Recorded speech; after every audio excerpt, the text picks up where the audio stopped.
The moment I first saw the cottage my grandmother left me, I knew it was home.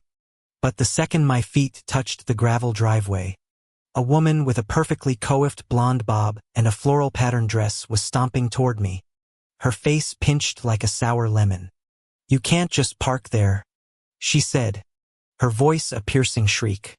"This is a private community." I hadn't even unpacked my first box. Seriously? I just inherited this place and this woman is already attacking me. I inhaled the sweet, earthy scent of honeysuckle and old pine, trying to calm myself. I'm a mess. I've been a mess ever since Grandma Jean passed. And this house, this tiny, perfect cottage, was supposed to be my escape, a fresh start.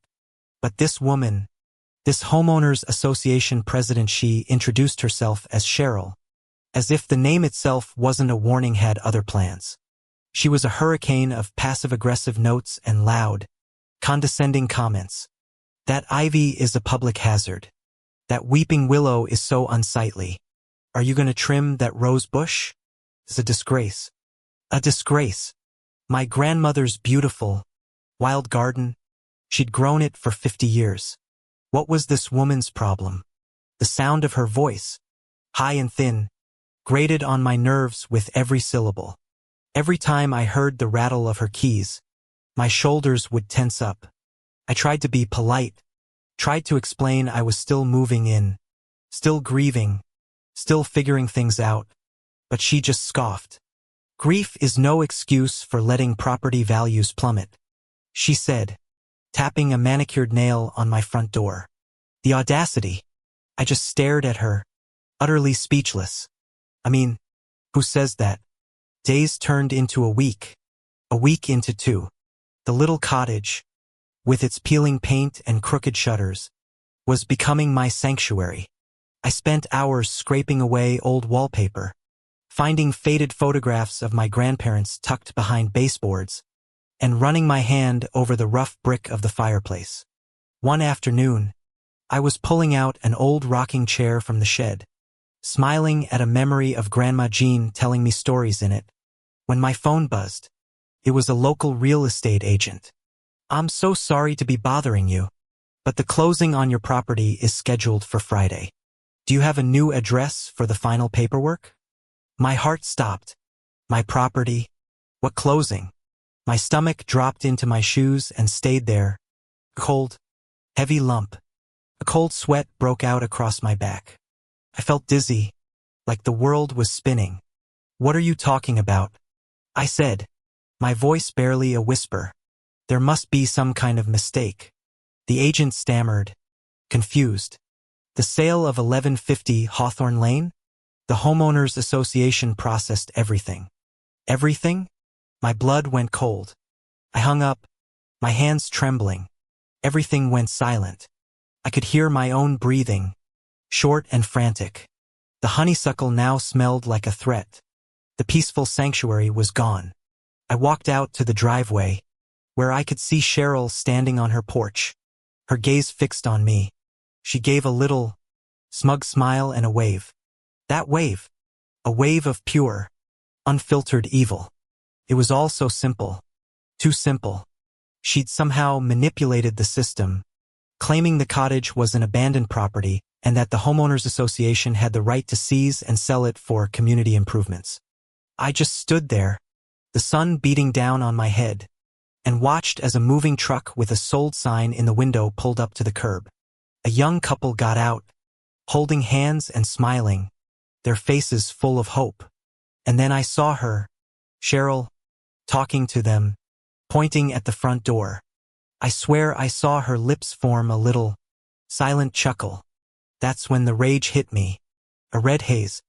It wasn't the kind of rage that makes you yell, but the kind that makes you very, very still. Very, very quiet. It was the calm before the storm. I took a slow breath. In and out. In and out. The old rocking chair lay on its side, a casualty of my shock. My grandmother's rocking chair. A wave of sorrow, sharper than anything I'd felt before, washed over me. I wasn't going to let this woman get away with it. Not for me. Not for Grandma Jean. I didn't yell.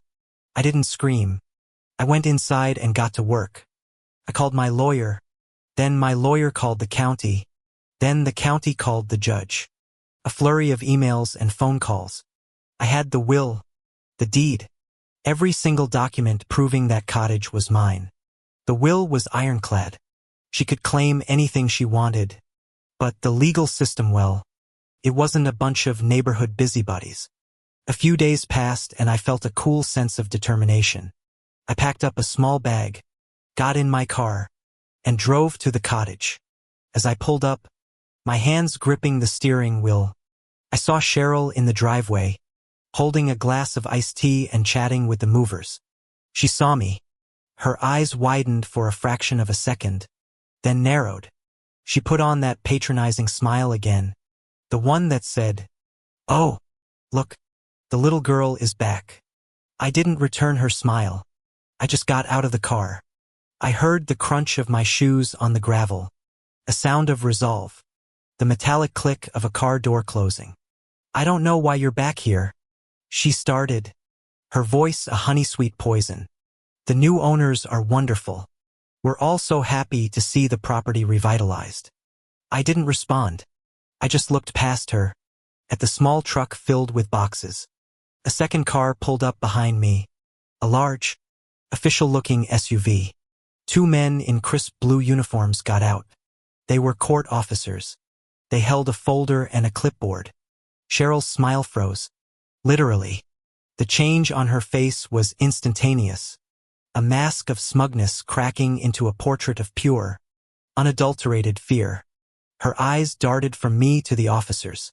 She looked like a deer in the headlights, her mouth slightly ajar. What is this?" she stammered. I finally spoke, my voice low and steady, not a tremor in it. "This," I said, pointing to the officers, "is my home." One of the officers stepped forward, his expression grave. He held up a document. "Cheryl Jones, we're serving you with a temporary restraining order against the property and a notice of legal action for grand theft and fraudulent misrepresentation." I watched as Cheryl's face drained of all color. The glass of iced tea slipped from her fingers, shattering on the driveway, the sound echoing like a gunshot. The new owners stood by the moving truck, utterly confused and horrified. The officers continued to explain the charges, each word a nail in the coffin of her arrogance. She'd forged documents. She'd used her position to steal a property, believing no one would fight back. But she didn't just steal a house. She stole a legacy. And in that moment, all the petty notes, the condescending comments, and the fake smiles came back to her, not as a memory, but as a tidal wave of consequences. She tried to bury my past, but all she did was expose her own criminal intent. Karma is a real thing, you see, and sometimes comes with a court order. That day, I didn't just get my house back. I reclaimed my sense of self, my strength, and my belief that justice, even if it comes slowly, can be a beautiful and powerful thing.